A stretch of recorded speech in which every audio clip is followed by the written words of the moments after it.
গরমের সময়ে সবচেয়ে জনপ্রিয় ফলের একটি হলো তরমুজ। এর রসালো এবং মিষ্টি স্বাদ সবারই পছন্দের। তরমুজ কেবল সুস্বাদুই নয়, স্বাস্থ্যের জন্যও ভালো।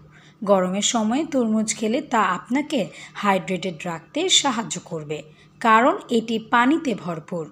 এতে ভিটামিন সি এবং অ্যান্টিঅক্সিডেন্টও রয়েছে।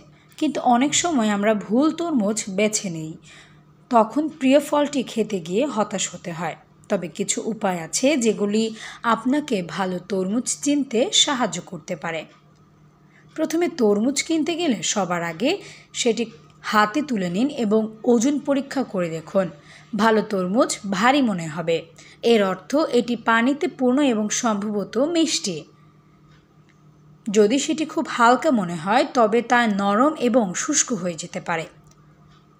একটি দ্রুত শব্দ পরীক্ষা আছে যা আপনি চেষ্টা করতে পারেন। তরমুজটি হাত দিয়ে টোকা দিন। যদি গভীর ফাঁপা শব্দ শুনতে পান তাহলে বোঝা যাচ্ছে যে ফলটি পাকা এবং মিষ্টি। এটি কাটা ছাড়াই সেরা তরমুজটি বেছে নেওয়ার একটি সহজ উপায়। বাইরের খোসা ভেতরে কি আছে তা সম্পর্কে অনেক কিছু বলে। যদি খোসা গাঢ় সবুজ হয় এবং রুক্ষ অনুভূতি থাকে তাহলে তরমুজটি সম্ভবত পাকা এবং মিষ্টি। চকচকে এবং মসৃণ খোসা সাধারণত বোঝায় যে ফলটি এখনও পাকেনি এবং এর স্বাদ খারাপ হতে পারে। কেনার আগে সবসময় ফলটির চারপাশ থেকে পরীক্ষা করে দেখুন। যদি আপনি কোনো গর্ত দেখতে পান তাহলে ভেতরে কীট থাকার সম্ভাবনা রয়েছে। এছাড়াও ফাটল, কাটা বা কোনো অদ্ভুত চিহ্নযুক্ত ফল কেনা এড়িয়ে চলুন। এগুলো ইঙ্গিত দেয় যে তরমুজটি খাওয়া নিরাপদ নাও হতে পারে।